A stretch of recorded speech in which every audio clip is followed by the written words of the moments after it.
Good morning students, welcome to my YouTube channel NET CSC brain wave, जहां आपको मिलती है कंप्यूटर साइंस से रिलेटेड कंप्लीट गाइडेंस। मैं Pooja Singh, your computer science UGC NET faculty has started a fresh unit database management system and इसमें हम 3 lectures cover कर चुके हैं। Basically today's lecture is the continuation of previous lecture. Yes, today's lecture is the continuation of previous lecture, क्योंकि previous lecture में मैं बात कर रही थी रिलेशनशिप कॉन्स्ट्रेंट्स के बारे में। रिलेशनशिप कॉन्स्ट्रेंट 2 टाइप्स के होते हैं, mapping cardinality and the participation constraint. तो till now we have understand the what is a mapping cardinality, but in today's lecture we are going to understand the second type of constraint, that is a participation constraint. So without any delay let's get started. तो yes student, what are participation constraint? Now understand.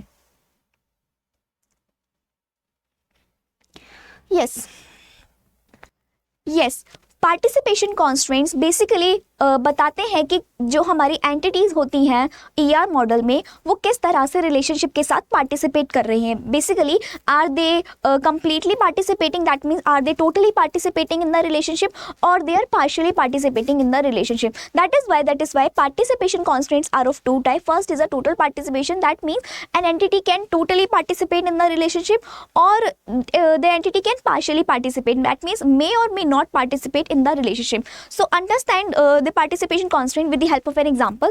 Let me consider with the help of an example. Yes,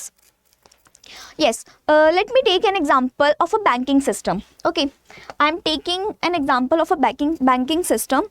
तो banking system में क्या होता है, let me write here banking system. Yes, तो bank में let me take an example that a customer and account. I am taking 2 entities here, मैं 2 एंटिटीज ले रही हूँ यहाँ पे, customer and account. Both are the entity, one is a physical entity and second is a conceptual entity. So yes, customer, bank में जो customer होते हैं they are entity and the entities are always enclosed in a entities are always enclosed in a rectangular box. And the second type of second entity I am taking as an account. Okay, account is the another entity. तो मैंने 2 entities ले ली हैं, one is a customer and another is a account, and these 2 entities are associated to each other with the help of a relationship. And let's suppose the name of that relationship is has. Okay, the name of that relationship is has, and since the relationship is enclosed in a diamond sign, so yes, like this. So that means, okay, since they are associated, so they will be having a link between them. So how you are going to read it? That means customer has the account. That is what a short ER model I am taking for a banking system. So now understand student, my question to you, basically I want to ask 2 questions from you. So my first question is yes, my question to you is, can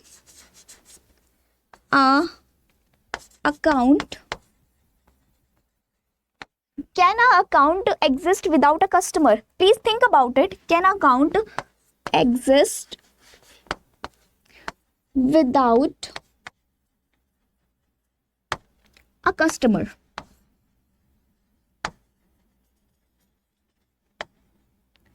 Okay, and also my second question to you is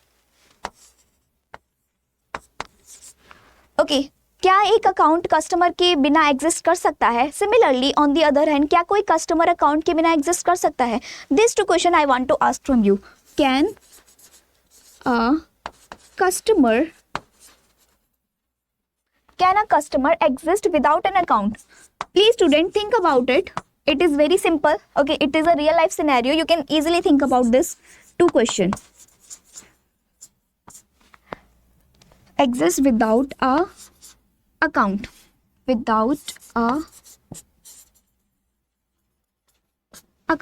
yes, मैंने आपसे 2 simple question पूछे हैं, क्या account customer के बिना exist कर सकता है? And on the other hand my second question to you is, क्या कोई कस्टमर अकाउंट के बिना एग्जिस्ट कर सकता है? तो यस, जिन्होंने फर्स्ट क्वेश्चन का answer, okay, the student who are thinking that an account can not exist without a customer, they are right. Okay yes, because an account must be associated to some customer ना भाई। एक अगर bank में किसी का account है तो वो किसी कस्टमर से एसोसिएटेड होगा। Okay, there can not be any account who is not associated with any customer. Okay, it is not possible at all. So that is why okay, that is why can account exist without a customer? So this statement is false. Yeah, no, because an account cannot exist without a customer. Okay, so I'm writing here. Okay, yes, I'm writing here. No. And on the other hand, the second question is, can a customer exist without account?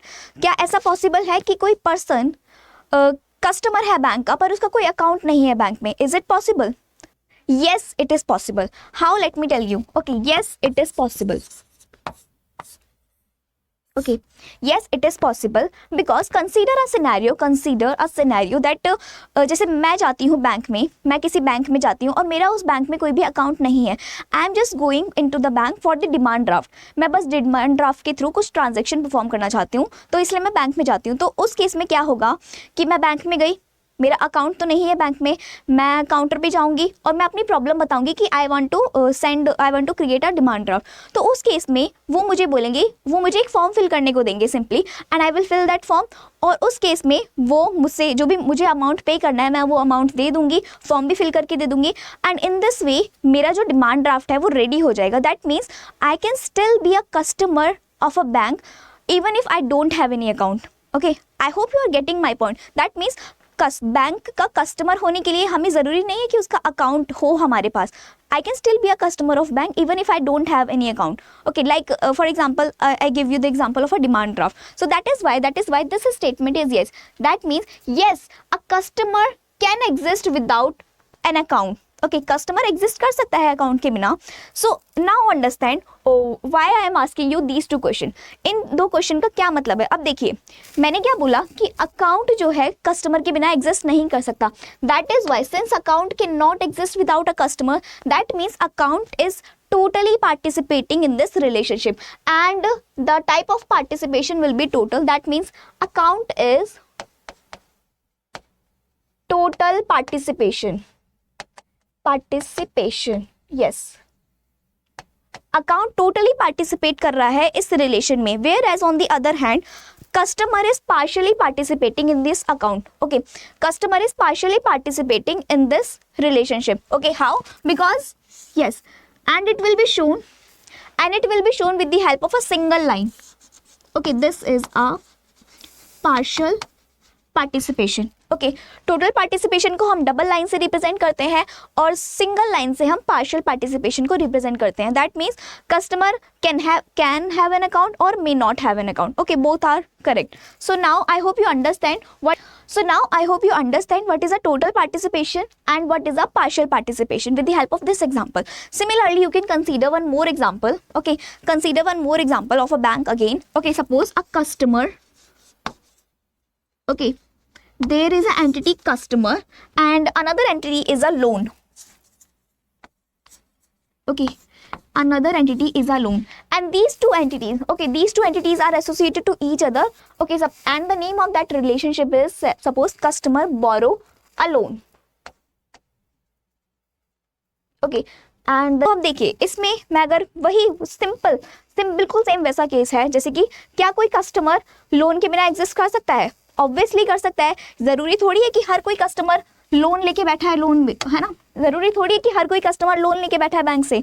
तो that is why since customer can exist without a loan, that is why customer is partially participating in this relationship. Okay, and it will be shown with the help of a single line. Okay, this is a partial participation.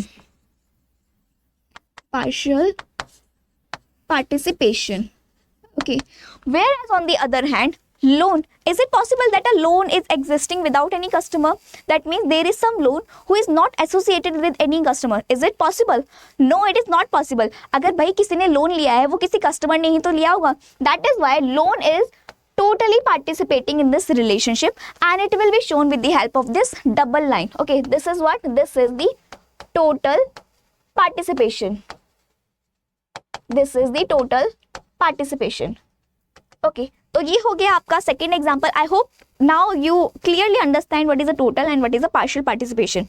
Okay, this is a partial participation. Yes, that means अगर कोई entity दूसरी entity पे dependent है तो वो totally exist करेगी inside a relationship and that relationship will be a total participation. Okay, and on the other hand अगर कोई कस्टमर, ओके दैट मीन अगर कोई एंटिटी partially participate कर रही है, that means the entity can exist independently. Okay, that means customer can exist independently. Customer तो independently exist कर सकता है but loan exist independently exist नहीं कर सकता. Loan is a dependent entity or you can say loan is a dependent entity.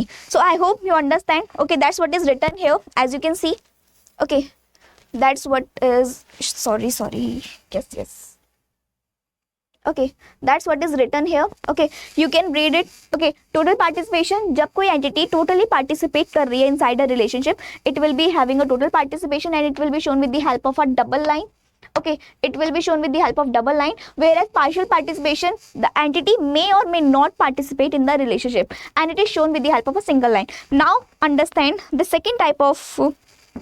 Okay, I hope you understand this thing. Now move on to the next topic.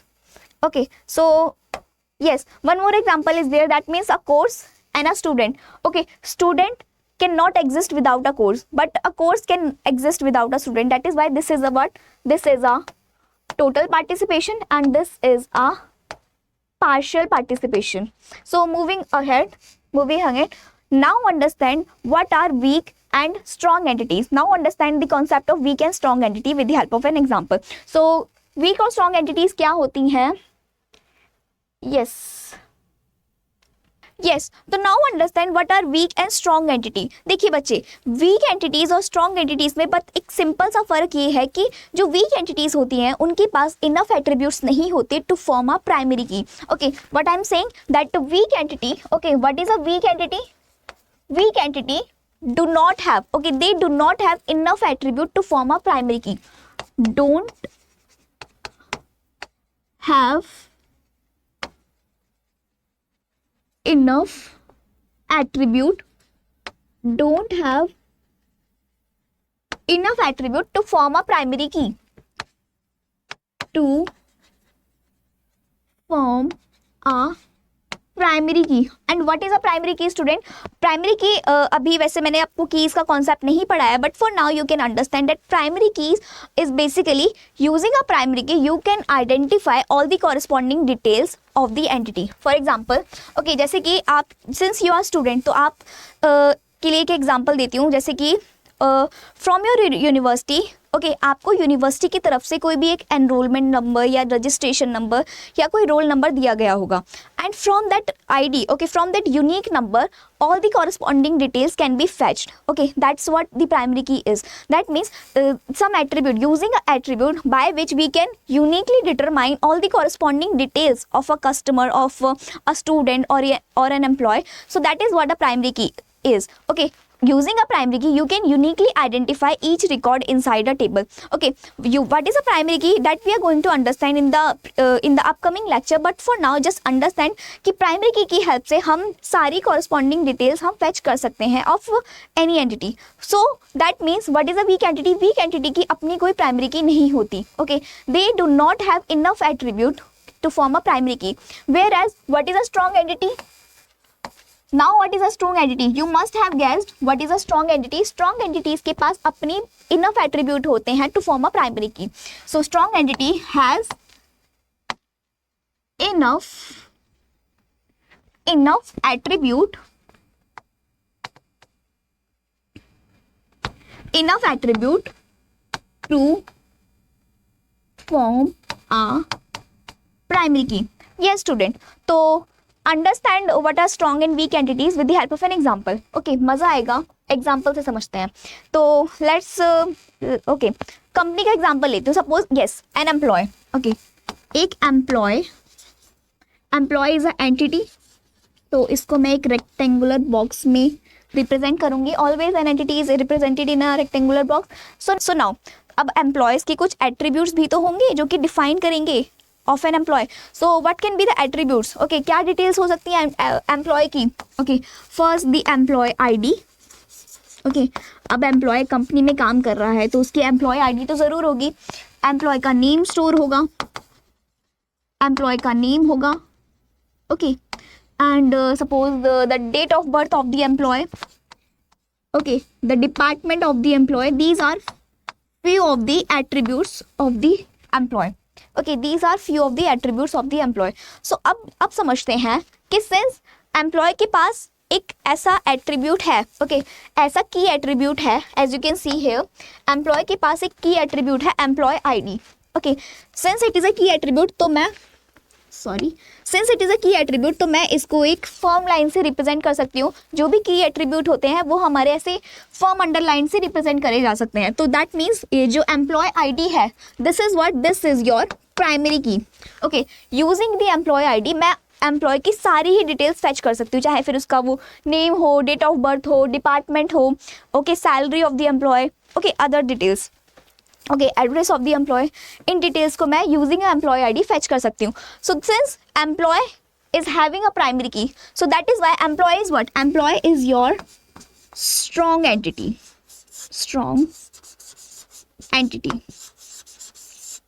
Okay, employee is your strong entity. But on the other hand, suppose कि एक company है जो कि insurance provide करा रही है employ को और उसकी फैमिली को भी. Okay, that means the employee and its dependents as well. तो यहाँ पर इसका मतलब हमें एम्प्लॉय की फैमिली की डिटेल्स भी स्टोर करनी होंगी.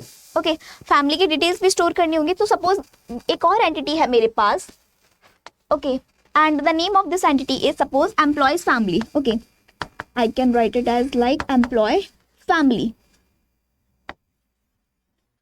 ओके, इस एंटिटी में, इस टेबल में मैं सारे एम्प्लॉय की फैमिली की डिटेल्स मेंशन करूंगी और यहाँ पे तो एम्प्लॉय है ही, यहाँ पे एम्प्लॉय की सारी डिटेल्स मेंशन होंगी. तो सिंस कंपनी क्या करा रही है, एक इंश्योरेंस प्रोवाइड करा रही है एम्प्लॉय को भी और उसकी फैमिली को भी, तो इसका मतलब एम्प्लॉय की फैमिली के भी कुछ एट्रीब्यूट्स होंगे. Okay, can be the attributes of the employee family. क्या एम्प्लॉय फैमिली को भी कोई आईडी कार्ड दिया जाता है कंपनी की तरफ से? सोचो, एम्प्लॉय क्योंकि वर्क कर रहा है कंपनी में तो उसको तो आईडी कार्ड, एम्प्लॉय आईडी दी जाती है. बट क्या उसकी फैमिली को भी आईडी दी जाती है? कोई नहीं दी जाती. That is why the employee family can have the attributes. Okay, employee family का नेम रख सकते हैं, फैमिली नेम. ओके, जो फैमिली है उनके नेम्स क्या हैं या फिर उनका रिलेशन क्या है. ओके, रिलेशन क्या है एम्प्लॉय के साथ. ओके, स्पाउस हैं, चिल्ड्रन हैं और यू कैन से ग्रैंड पेरेंट्स हैं और पेरेंट्स हैं, उनका रिलेशन जो भी है हम दो डिटेल स्टोर कर रहे हैं एम्प्लॉय फैमिली टेबल में. तो अब स्टूडेंट बताइए, क्या एम्प्लॉय फैमिली के पास कोई प्राइमरी की है? ओके, क्या मैं फैमिली नेम से सारी कॉरस्पॉन्डिंग डिटेल्स फेच कर सकती हूँ किसी भी फैमिली की मेंबर्स की? नहीं कर सकती, क्योंकि इट इज़ पॉसिबल दैट दो two person are having same name, तो उस केस में कंफ्यूजन होगा. That is why since employee family is not having any key attribute, that is why employee family is a weak entity. Okay, it is a weak entity. I hope you understand now. Okay, employee के पास तो employee ID है, that is why it is a strong entity. But employ family के पास कोई भी key attribute नहीं है, that is why it is a weak entity, क्योंकि इसके पास कोई भी इनफ एट्रीब्यूट नहीं है. As you can see, enough attribute नहीं है to form a primary key. And please remember student, weak entities are always represented with the help of a double rectangle sign. Yes, please note, always weak entity will be represented with the help of a double rectangle sign. Like this. Yes. And the relationship between a strong and a weak entity is called the identifying relationship. Yes, one more term is there student. The relationship between a strong and a weak entity is called the identifying relationship and it will be shown with the help of a double diamond sign. Please note student, जब भी हमारे पास strong और week entities के बीच में relationship होता है उसको हम एक डबल डायमंड साइन से रिप्रेजेंट करते हैं और इसको हम बोलते हैं आइडेंटिफाइंग. ओके, इसको हम बोलते हैं identifying relationship. identifying relationship. Yes, and one more thing, whenever a weak entity is participating with the relationship, it will always be having a total participation. Okay, ये जो participation होगा ना weak entity का, it will always be a total participation. Okay, I'm writing here total participation. And on the other hand, जो strong entity का relation होगा identifying relationship से, it will be a partial participation and it will be shown with the help of a single line. ये क्या होगा? Partial participation होगा. Okay, यहाँ पर टोटल होगा, यहाँ पे हमेशा पार्शियल पार्टिसिपेशन होगा. And the third important thing is जो मैपिंग कार्डिनैलिटी होगी ना इन दोनों के बीच, स्ट्रॉन्ग और वीक एंटिटी के बीच जो मैपिंग कार्डिनैलिटी होगी. Okay, what colour should I take? Yes, जो मैपिंग कार्डिनैलिटी होगी from a strong and a weak entity, it will always be 1:n. Okay, 1 on the partial side and n on the total side. And suppose the name of this identifying relationship is employee has the dependent. Okay, so now let me summarize all these things once again. Okay, listen properly. जो भी मैंने अभी तक बताया है, मैंने क्या बताया आपको कि अगर कोई भी एंटिटी है उसके पास एक इनफ एट्रीब्यूट है टू फॉर्म अ प्राइमरी की, तो वो क्या होगी? हमारी स्ट्रॉन्ग एंटिटी होगी. But on the other hand, अगर कोई एंटिटी ऐसी है जहां पर उसके पास इनफ एट्रीब्यूट नहीं है टू फॉर्म अ प्राइमरी की, जैसे कि एम्प्लॉय की फैमिली, यहाँ पर एम्प्लॉय फैमिली के पास कोई भी की एट्रीब्यूट नहीं है, that is why it is a weak entity. Okay, point number 1 is this, that means weak entity do not have enough attribute to form a primary key. Now second point मैंने आपको बताया कि जब भी week और strong entities के बीच में relationship होता है, उस रिलेशनशिप को हम हमेशा आइडेंटिफाइंग रिलेशनशिप बोलते हैं और उसको हम डबल डायमंड साइन से रिप्रेजेंट करते हैं. Okay, second thing is that the relationship between the strong and a weak entity will always be a identifying relationship. Okay, and it will be shown with the help of a double diamond sign. Now the third important thing is जो mapping cardinality होती है between a strong and a weak entity, okay, between a identifying relationship, okay, it will always be 1:n. Okay, let me write here, always be 1:n, हमेशा 1:n mapping cardinality होगी. Now the fourth point is that weak entity, क्योंकि weak entity dependent है on the strong entity, तो it will have the total participation, where as employee is independent, so it is having a partial participation. तो ये 4 points हैं जो आपको याद रखने हैं whenever there is a concept of a weak and strong entity. So yes, ये जो 4 पॉइंट्स हैं आप कहीं लिख लीजिए सो दैट जब आप रिवीजन करें तो आपको आसानी हो. तो आई होप यू अंडरस्टैंड, मैंने बहुत ही अच्छे से एक्सप्लेन करने की कोशिश करी है. And if you don't understand so please rewind and watch it again, then you will understand it better. Okay, अगर आपको नहीं समझ आ रहा है तो आप रिवाइंड करिए, फिर से देखिए, आपको समझ आ जाएगा.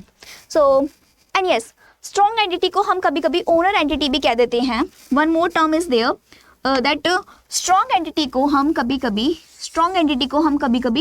ओनर एंटिटी भी कहते हैं. स्ट्रॉन्ग एंटिटी को हम ओनर एंटिटी भी कहते हैं. But there is a slight difference between a owner and a strong entity.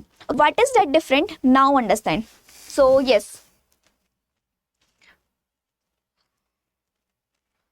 Yes, owner entity और स्ट्रॉन्ग एंटिटी क्या होती हैं? तो यस, स्ट्रॉन्ग वर्सेस ओनर एंटिटी. तो देखिए बच्चे, जब भी हम बाय डिफॉल्ट जो भी हम एंटिटीज पढ़ते हैं वो बाय डिफॉल्ट स्ट्रॉन्ग एंटिटीज होती हैं, क्योंकि उसके साथ कोई भी वीक एंटिटी एसोसिएटेड नहीं है. ओके, बाय डिफॉल्ट जो भी हम एंटिटीज पढ़ते हैं वो हमेशा स्ट्रॉन्ग एंटिटीज होती हैं. So let me right here. Okay, by default all entities are strong entity. Okay, by default all entities are strong entities. Then what is a owner entity? Owner entity क्या होती है? When a weak entity is associated to a strong entity, then that strong entity is your owner entity. Okay, let's understand it. Okay, that means when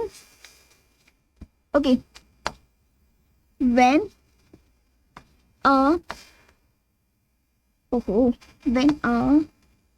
weak entity, when a weak entity is associated, when a weak entity is associated to a strong entity, to a strong entity, तो उसको हम बोलते हैं owner entity set. Okay, उसको हम बोलते हैं owner entity set. Like by default जो भी होती है हमारी स्ट्रॉन्ग एंटिटीज होती हैं, बट जिन एंटिटीज के साथ अगर कोई वीक एंटिटी एसोसिएटेड है तो वो हमारी ओनर एंटिटी सेट हो जाती है ना. अब एग्जांपल से समझते हैं होता क्या है. देखिए स्टूडेंट, मैंने यहाँ पे बताया आपको कि एम्प्लॉय की फैमिली को इंश्योरेंस दिया जा रहा है, तो इसलिए हम एम्प्लॉय की फैमिली की डिटेल्स भी यहाँ पे स्टोर कर रहे हैं. बट ये भी तो पॉसिबल है ना कि कोई employ is not having any spouse and the children, okay, वो bachelor हो, it is a possibility.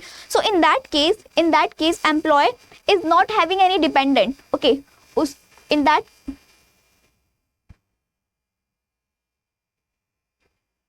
employee is not having any dependent in that case, क्योंकि वो बैचलर है. So in that case जो एम्प्लॉय होगा ना वो बस एक स्ट्रॉन्ग एंटिटी होगा, क्योंकि उसके साथ कोई वीक एंटिटी एसोसिएटेड नहीं है. बट अगर एक स्ट्रॉन्ग एंटिटी के साथ वीक एंटिटी एसोसिएटेड है, सो इन दैट केस वो जो स्ट्रॉन्ग एंटिटी है ना उसको हम ओनर एंटिटी सेट बोल देते हैं. ओके, दैट मीन्स ये जो एम्प्लॉय है वो यहाँ पर हमारा ओनर एंटिटी सेट हो जाएगा. So let me right here owner entity. Okay, तो वो हमारा यहाँ पर ओनर एंटिटी सेट हो जाएगा. तो इसका मतलब I can say that yes, यहाँ पर हमारी है सारी स्ट्रॉन्ग एंटिटीज एंड हमारी कुछ हो सकती हैं owner entities. Okay, that means all strong entities are not need to be owner entity, but all owner entity are also a strong entity as well. Okay, हर स्ट्रॉन्ग एंटिटी ओनर एंटिटी नहीं होगी, क्योंकि ज़रूरी नहीं है क्योंकि उसके साथ कोई वीक एंटिटी एसोसिएटेड हो, बट हर ओनर एंटिटी ज़रूर स्ट्रॉन्ग एंटिटी होगी क्योंकि उसके साथ कोई वीक एंटिटी एसोसिएटेड है. That is why it is a owner entity set. But one question also arises here student, एक क्वेश्चन और आता है यहाँ पर, क्योंकि जो वीक एंटिटी है उसके पास तो कोई इनफ एट्रीब्यूट्स है नहीं टू फॉर्म अ प्राइमरी की, तो हम उसकी कॉरस्पॉन्डिंग डिटेल्स फेच कैसे करेंगे. यस, अगर हमें फैमिली मेम्बर्स की डिटेल्स फेच करनी है, ओके, निकालनी है, तो हम उस केस में कैसे डिटेल्स फेच करेंगे, क्योंकि हमारे पास तो प्राइमरी की है ही नहीं. तो my question to you is how to identify weak entity. Okay, how to identify a weak entity. Strong entity के पास तो अपनी प्राइमरी की है, तो उसको तो हम प्राइमरी की हेल्प से सारी डिटेल्स फेच कर सकते हैं स्ट्रॉन्ग एंटिटी की. बट क्योंकि वीक एंटिटी के पास कोई भी प्राइमरी की एट्रीब्यूट नहीं है, तो हम जो वीक एंटिटी की डिटेल्स हैं वो कैसे हम फेच करेंगे. तो यहाँ पर क्या होता है स्टूडेंट, यहाँ पर जो वीक एंटिटीज है ना, स्ट्रॉन्ग एंटिटी के कुछ एट्रीब्यूट्स का यूज़ करके, प्राइम एट्रीब्यूट्स का यूज़ करके एक अपनी प्राइमरी की बनाता है. ओके, मैंने क्या कहा, जो प्राइमरी की होगी वीक एंटिटी की, okay, primary key of weak entity, क्या होगी, वो कुछ एट्रीब्यूट, वो की एट्रीब्यूट जो है वो स्ट्रॉन्ग एंटिटी सेट से लेगा. जैसे कि यहाँ पर okay, as you can see here employee is a strong entity, तो इसका जो प्राइमरी की है एम्प्लॉय आईडी है, तो वो using a employee ID and अपने कुछ एट्रीब्यूट्स ले सकता है वो अपनी ही टेबल से, like employee name. Okay, that means using both employee ID and employee name, इन दोनों को कंपोजिट एट्रीब्यूट बनाएंगे हम, कंबाइन करके एक और की एट्रीब्यूट बनाएंगे जिसकी हेल्प से हम वीक एंटिटी की डिटेल्स फेच कर सकते हैं. ओके, लाइक हियर जो प्राइमरी की होगी वीक एंटिटी की, तो वो क्या होगी, की एट्रीब्यूट और I can say the primary key of strong entity, plus और क्या हो सकता है, और it can also be having set of own attributes, एक भी हो सकते हैं और एक से ज़्यादा भी हो सकते हैं।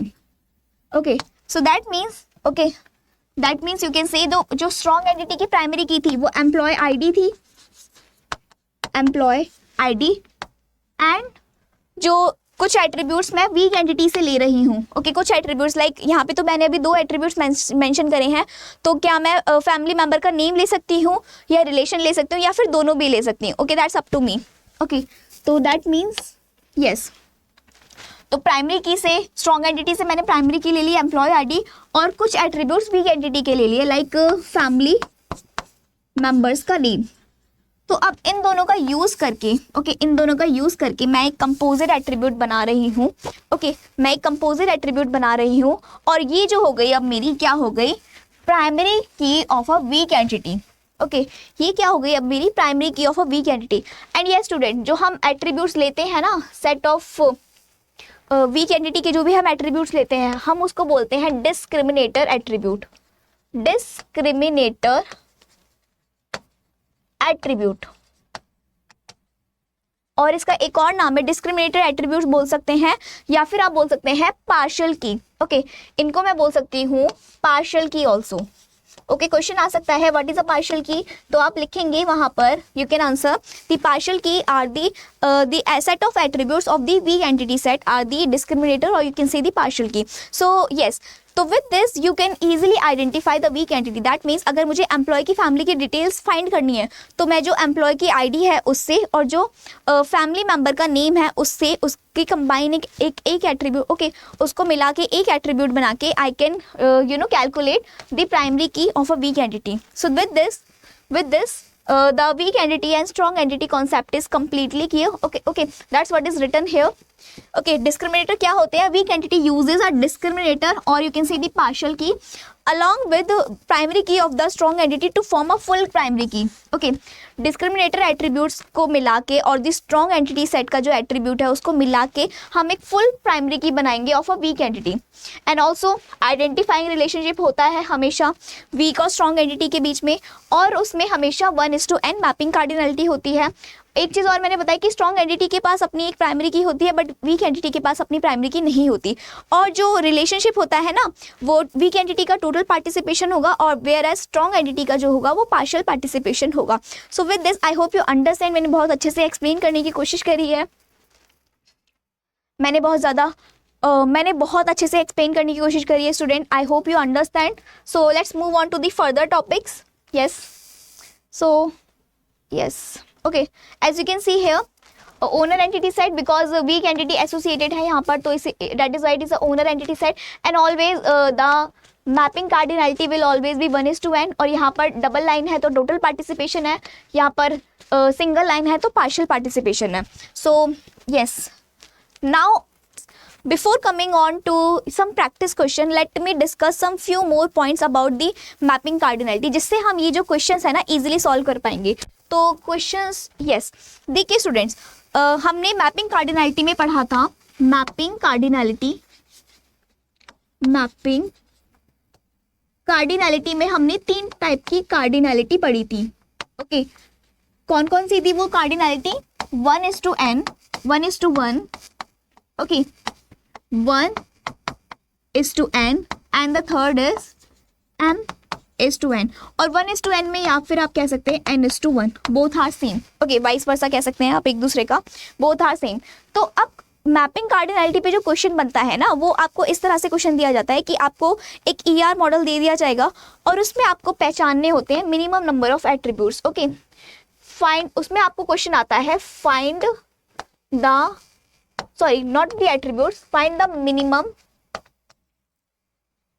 number of tables, find the minimum number of tables required to form to convert ER model into relational model. Okay, that's what is written here. Okay, suppose आपको एक क्वेश्चन दिया गया है, इसी तरह के क्वेश्चन आते हैं फ्रॉम द मैपिंग कार्डिनलिटी। आपको एक ER मॉडल दे दिया जाएगा और आपको बताना है find the minimum number of tables required to convert the following entity model into a relational model. अगर मैं इस ER मॉडल को रिलेशनल मॉडल में कन्वर्ट करना चाहती हूँ, तो उस केस में कितने नंबर ऑफ टेबल्स बनेंगे? यहाँ पे कुछ ऑप्शन गिवन है, तो कितने नंबर ऑफ टेबल बनेंगे ये हम प्रैक्टिस क्वेश्चन कवर करेंगे। बट इससे पहले मैं आपको थोड़ी ट्रिक बता दूं। ओके, मैं आपको थोड़ी ट्रिक बता दूं। देखिए स्टूडेंट, 1:1 क्या होता है? 1:1 मतलब एक एंटिटी यहाँ पर होगी, एक एंटिटी यहाँ पर, और एक यस और लाइक दिस। ओके, अगर यहाँ पर एरो लगे हैं इसका मतलब वो 1:1 की बात कर रहा है, या फिर सिंपली यू कैन से, या फिर आप सिंपली लिख भी सकते हैं।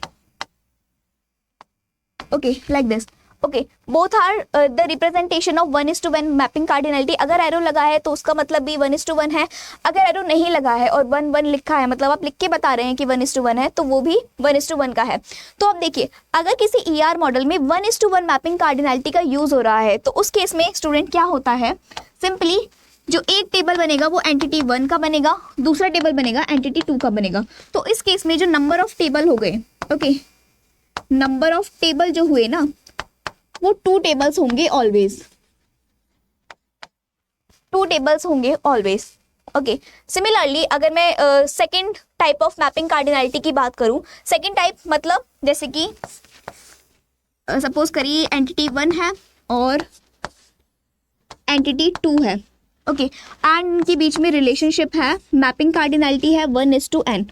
ओके, 1 एंड एन साइड पे कोई भी एरो नहीं होता। अगर एरो नहीं लिखा है कोई भी तो आपको खुद पहचानना है कि वो एन, उसका मतलब वहाँ पर एन लिखा है, और 1 साइड पर एरो होता है। ओके, इसको मैं इस तरह से भी लिख सकती हूँ। ओके, इसको मैं इस तरह से भी बना सकती हूँ, like E1 and E2। Yes, अगर सिंपली इस तरह से लिखा है, जैसे कि एक तरफ एरो है एज यू कैन सी, तो इसका मतलब यहाँ पे 1 है, और कोई एरो नहीं है, इसका मतलब यहाँ पे n की बात हो रही है। Okay, here also 1:n mapping cardinality and here also 1:n mapping cardinality. Both are the correct method to represent 1:n mapping cardinality. तो अब समझते हैं 1:n मैपिंग कार्डिनलिटी में भी student, okay, 1:n mapping cardinality में भी हमेशा आपका 2 टेबल्स बनेंगे। ओके, हमेशा 2 टेबल्स बनेंगे, इसमें भी 2 टेबल्स बनेंगे। ओके, एक टेबल आपका एंटिटी 1 का और एक टेबल आपका एंटिटी 2 का। ओके, क्योंकि हर एंटिटी के लिए हम एक सेपरेट टेबल बनाते हैं ना, तो एक एंटिटी 1 के लिए एक एंटिटी 2 के लिए आप एक सेपरेट टेबल बनाएंगे। बट यस, अगर मैं बात करूं M:n मैपिंग कार्डिनलिटी की, तो ये थोड़ा सा डिफरेंट है। ओके, इसको ध्यान से समझिए। इसमें क्या होता है स्टूडेंट, ओके, इसमें आपके 3 टेबल्स बनेंगे, इसमें आपके 3, ओके, इसमें आपके क्या है, 3 टेबल्स बनेंगे। अब क्यों बनेंगे, अब समझिए। ओके, मैंने क्या बोला कि अगर एंटिटी है, एंटिटी, ओके, दैट मीन्स अगर एक एंटिटी E1 है और एक एंटिटी E1 है, एक एंटिटी E2 है, और they are having M:n mapping cardinality, तो समथिंग लाइक दिस। ओके, अगर दोनों साइड कोई भी एरो नहीं है तो इसका मतलब 1:n M:n मैपिंग कार्डिनलिटी की बात हो रही है। तो अब समझते हैं इसमें 3 टेबल्स कैसे बनेंगे। देखिए स्टूडेंट, एक टेबल तो एंटिटी 1 का हो गया, एक टेबल हो गया एंटिटी 2 का। बट जब भी हमारे पास M:n मैपिंग कार्डिनलिटी होती है ना, तो उसमें एक रिलेशनशिप का भी एक टेबल बनता है हमेशा। ओके, क्योंकि एक्चुअली क्या होता है स्टूडेंट, ऐसा नहीं है। ओके, क्योंकि एक्चुअली क्या होता है स्टूडेंट, हमारे पास जो रिलेशनशिप होता है ना, उसके पास भी कुछ अपने एट्रीब्यूट्स हो सकते हैं। ओके, एंटिटी के पास तो अपने एट्रीब्यूट होंगे ही, बट कभी कभी रिलेशनशिप के पास भी अपने एट्रीब्यूट हो सकते हैं। तो बेसिकली यहाँ पे हो क्या रहा है, जो हमारे पास 1:1 की बात करूं या फिर मैं अपने 1:n या n:1 की बात करूं, इसमें जो क्या हो रहा है, जब मैं अगर इसको ER मॉडल को टेबल में कन्वर्ट कर रही हूँ ना, तो ये जो इसके जो एट्रीब्यूट्स है ना, मैं किसी भी 2 एंटिटी के साथ कंबाइन कर सकती हूँ। ओके, किसी भी 2 एंटिटी के साथ कंबाइन कर सकती हूँ। लाइक अगर मैं इसका एग्जांपल लूँ, तो यहाँ पे 1:1 है, तो ये जो रिलेशनशिप वाला जो टेबल है, इसका मैं सेपरेट टेबल नहीं बनाऊंगी। इस टेबल को मैं या तो मैं इसके साथ कंबाइन करके बना दूं। ओके, ज्वाइन कर दूं टेबल को। ज्वाइनिंग हम पढ़ेंगे कैसे करते हैं, but for now you just understand कि जब भी 1:1 मैपिंग कार्डिनलिटी होती है, तो वहां पे जो रिलेशनशिप का टेबल होता है ना, वो मैं किसी भी एंटिटी के साथ उसको कंबाइन कर सकती हूँ। ओके, लाइक या तो मैं इसको इसके साथ कंबाइन कर दूं, या फिर इसको इसके साथ कंबाइन कर दूँ, एंटिटी 1 के साथ भी कंबाइन कर सकती हूँ, एंटिटी 1 के साथ भी कंबाइन कर सकती हूँ, एंटिटी 2 के साथ भी कंबाइन कर सकती हूँ मैं रिलेशनशिप का टेबल। सिमिलरली अगर मैं 1:n की बात करूँ, 1:n में देखिए क्या होता है, 1:n में क्या होता है कि जब भी मैं कंबाइन करूंगी ना, हमेशा n वाली साइड के साथ कंबाइन करा जाता है। ओके ये कुछ ट्रिक्स हैं जो आप अप्लाई कर सकते हैं directly to solve the question quickly. Okay that means जब भी हमारे पास 1:n मैपिंग कार्डिनलिटी होती है तो वहाँ पे रिलेशनशिप के पास अपने एट्रीब्यूट्स होंगे, बट उस केस में भी हम क्या कर सकते हैं, टेबल को ज्वाइन कर सकते हैं, और हमेशा जो ज्वाइनिंग होगी वो n साइड वाले के साथ होगी। ओके हमेशा। ओके तो क्वेश्चन भी कभी कभी आता है कि आप किसके साथ टेबल को ज्वाइन कर सकते हैं, तो in that case you can से जब जहाँ पर भी n साइड है ना, n साइड है तो उस एंटिटी के साथ आप रिलेशनशिप का टेबल कंबाइन कर सकते हैं। ओके लाइक दिस तो दैट मीन्स यहाँ पर भी अब टेबल एंटिटी 1 का एक टेबल हो गया और ये दोनों टेबल को कंबाइन करके ये दूसरा टेबल बन गया। दैट इज वाई जो 1:n या n:1 का जो होता है, 2 ही टेबल्स हमें रिक्वायर्ड होते हैं। ओके लाइक 1:1 में भी हमें 2 टेबल्स रिक्वायर्ड होते हैं, क्योंकि इसमें हम किसी के भी साथ कंबाइन कर सकते हैं, एंटिटी 1 के साथ करूँ, एंटिटी 2 के साथ करूँ, like here. Okay similarly since it is okay suppose करो ये n:1 है, ओके और यहाँ पर एरो नहीं है। ओके यस सपोज करिए इधर साइड एरो है, इसका मतलब यहाँ पर 1 है, यहाँ पर n है। अगर n:1 है तो इस केस में क्या करूंगी, मैं इन दोनों को कंबाइन करूंगी, क्योंकि हमेशा n वाली साइड जो एंटिटी होती है ना, उसी के साथ जो रिलेशनशिप का टेबल होता है वो कंबाइन होता है। तो अब देखिए इसका मतलब इन दोनों का टेबल एक बना। ओके इन दोनों का एक टेबल बन गया और एक टेबल इसका बन गया। तो इसमें भी 1:n का हो या n:1 का हो, इसमें भी हमारे 2 टेबल बनते हैं और 1:1 में भी 2 टेबल बनते हैं। बट जो हमारा m:n है ना, इसकी कहानी कुछ अलग है। अब देखिए इसमें क्या होता है स्टूडेंट, ओके बट यहाँ पे क्या हो रहा है स्टूडेंट, m:1 में जो हमारे पास एंटिटी 1 और एंटिटी 2 है ना, इसका जो रिलेशनशिप का टेबल है उसको हम कंबाइन नहीं कर सकते। That means can not join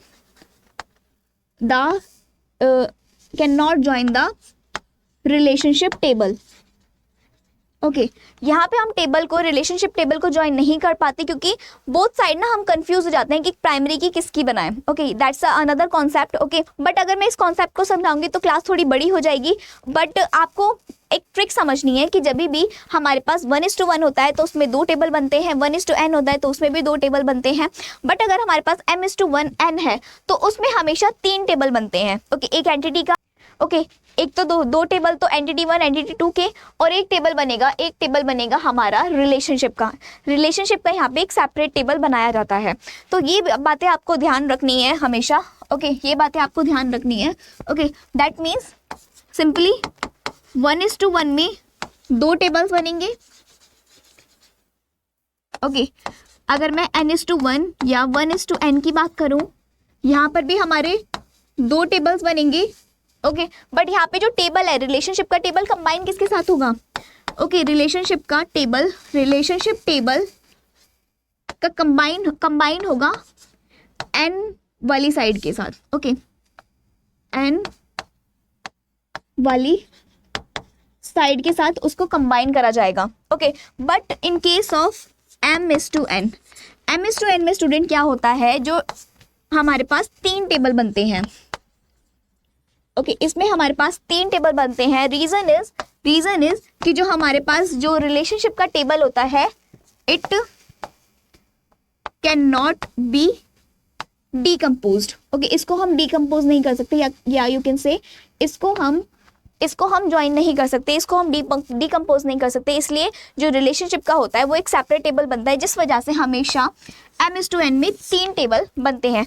तो चलिए using this trick, okay you can write these trick somewhere. Okay using these 3 trick you can easily solve these question PYQs. yes one by one हम इन question को solve करते हैं। तो yes पहला question क्या है, पहला क्वेश्चन जैसे कि आप देख सकते हैं यहाँ पर रिलेशनशिप गिवन है। ओके एंटिटी 2 एंटिटीज गिवन है और यहाँ पे क्या बोला है, मैपिंग कार्डिनलिटी 1:m दे रखी है। ओके 1:m के साथ एक तरफ एरो होगा, बट क्योंकि यहाँ पर 1 लिखा है तो ज़रूरत नहीं है। अगर 1 लिखा है तो यहाँ पे एरो बनाने की ज़रूरत नहीं है, बट अगर कुछ भी नहीं लिखा है और एरो बना है तो आपको खुद पहचानना होगा कि वहाँ पे 1 है। तो यस, अब क्वेश्चन क्या पूछ रहा है कि अगर मैं इस ER मॉडल को रिलेशनल मॉडल में कन्वर्ट करूँ तो कितने मिनिमम नंबर ऑफ टेबल बनेंगे। ओके मैक्सिमम तो कितने भी बना लो, बट हमें तो मिनिमम चाहिए ना, मिनिमम नंबर ऑफ टेबल कितने बनेंगे। तो देखिए बहुत ईजी है, using the tricks as I told you. 1:m mapping cardinality में हमेशा 2 टेबल बनते हैं।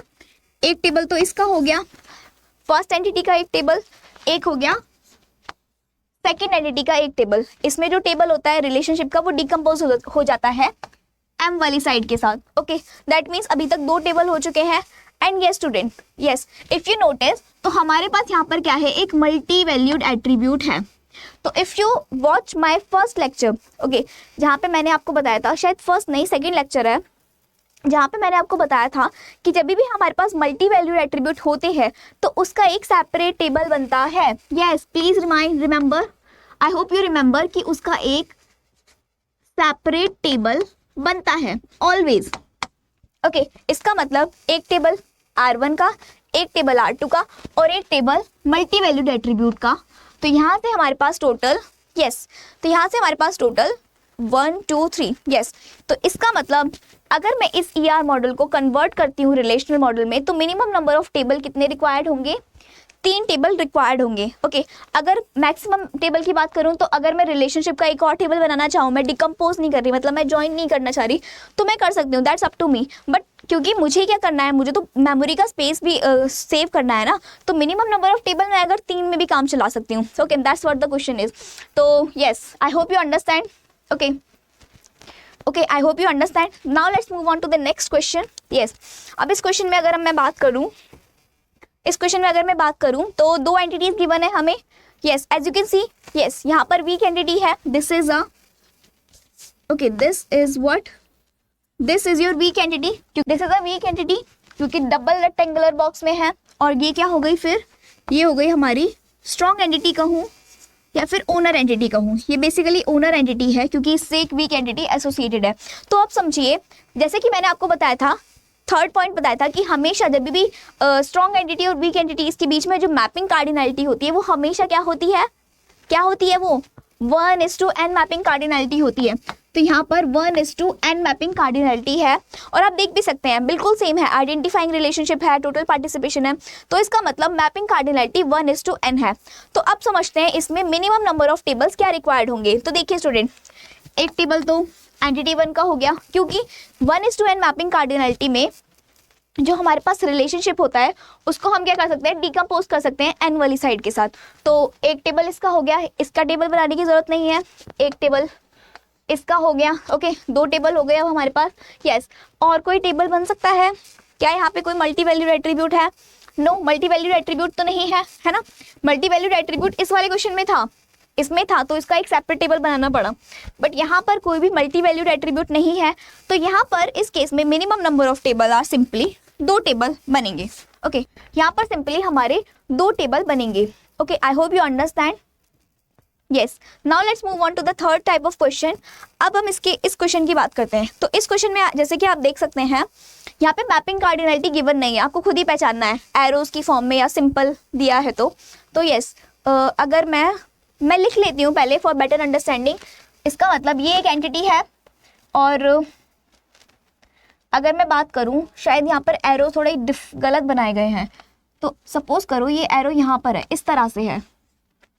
ओके दैट मीन्स ये एक रिलेशनशिप है और इससे 2 एंटिटीज एसोसिएटेड है। यहाँ पर एरो है तो यहाँ पर 1 होगा और यहाँ पर n होगा। ओके सिमिलरली अगर मैं R3 की बात करूँ तो दोनों साइड कोई भी एरो नहीं है तो यहाँ पर हमेशा m:n होगा। अगर कोई एरो नहीं है तो m:n है।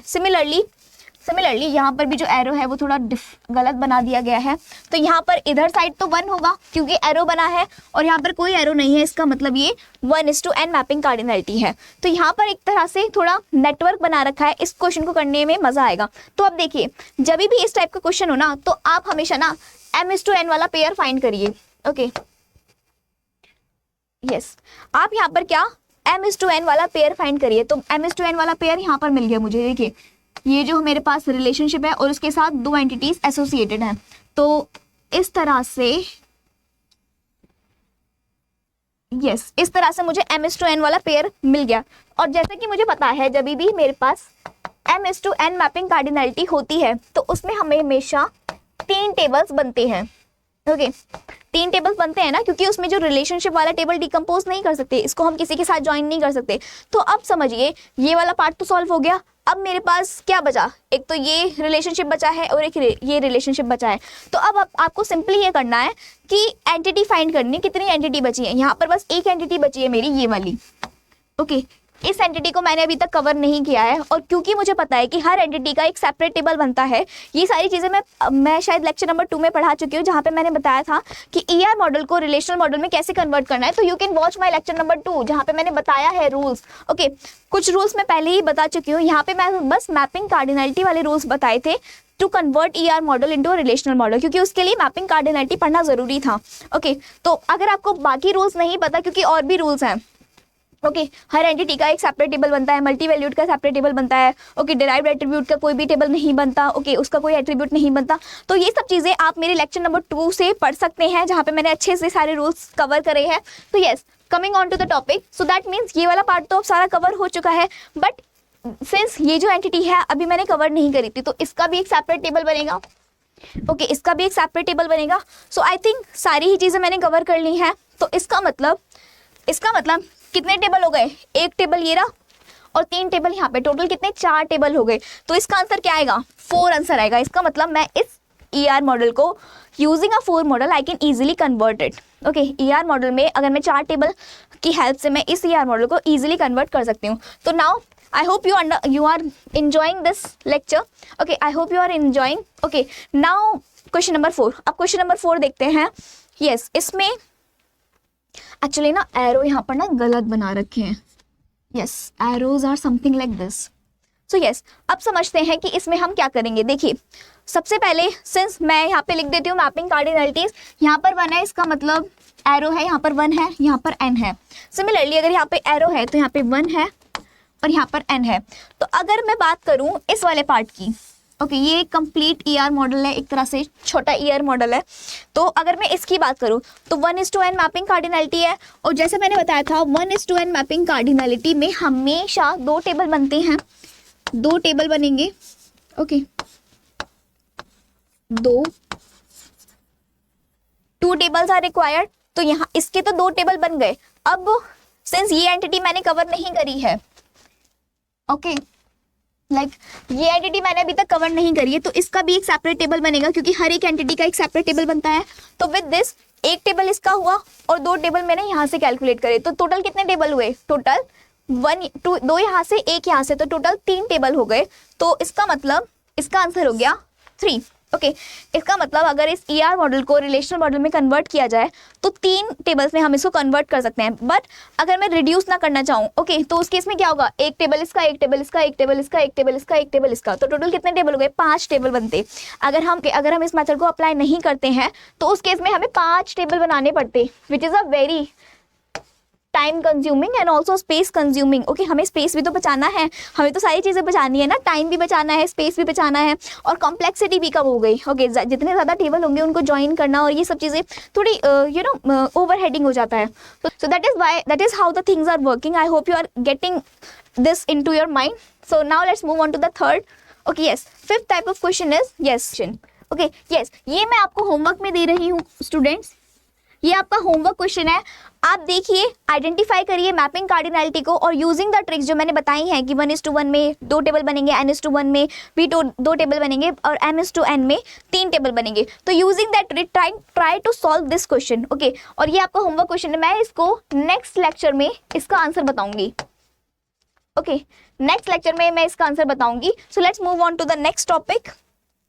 यस, अब इस क्वेश्चन की अगर मैं बात करूं तो यस ये बहुत ही ज़्यादा इजी है। Since m:n mapping cardinality given है, m:n मैपिंग कार्डिनलिटी है, तो हमें पता है m:n में एक टेबल इसका, एक टेबल इसका और एक टेबल इसका, तो टोटल 3 टेबल हो गए, और यहाँ पे कोई मल्टी वैल्यू एट्रीब्यूट भी नहीं है, तो सिंपली इसका आंसर क्या हुआ, 3 टेबल्स। ओके स्टूडेंट्स, सिंपली इसका आंसर हुआ 3 tables. Similarly okay, similarly since this is your homework question, तो इस क्वेश्चन को मैं नेक्स्ट लेक्चर में कवर करूंगी. ओके, ये थोड़ा बड़ा है. Please try to solve this question. बहुत मज़ा आएगा. सारे ही वो कॉन्स्ट्रेंट्स आपको अप्लाई करने हैं, या फिर आप कमेंट भी कर सकते हैं इस क्वेश्चन का answer, and I will reply you there also. So yes, with this all the lectures, all the questions are completed now. Yes, all the questions are completed now. I hope you understand this lecture. हमने बहुत सारे PYQs भी solve करे हैं जो कि literally ये questions exam में पूछे गए हैं. तो using the tricks that I told you, you can easily solve any year model in that case. So all the UGC NET aspirant, if you really enjoyed this lecture, so please like my video and also subscribe to my channel to get more such content on the computer science. Since अभी तो हम database management system unit पढ़ रहे हैं, but आपको कोई और topic पढ़ना है, कोई और यूनिट से पढ़ना है, तो आप कमेंट कर सकते हैं, सो दैट मैं उतना ही जल्दी आपके लिए ये database management system unit cover करके आपके लिए न्यू यूनिट स्टार्ट कर सकूं. तो आपको अगर मुझसे कोई न्यू यूनिट पढ़ना चाहते हैं तो आप कमेंट कर सकते हैं इस चैनल के बारे में. अगर मुझे कुछ चीज़ें चेंज करनी है अपने टीचिंग स्टाइल से रिलेटेड, तो वो भी आप चेंज बता सकते हैं कि मैं थोड़ा तेज़ बोलती हूँ या फिर धीरे बोलती हूँ. तो that's I will keep in mind in the next lecture. So with this, the lecture is completed. I hope you really enjoyed this lecture. Keep learning, keep smiling. Thank you very much.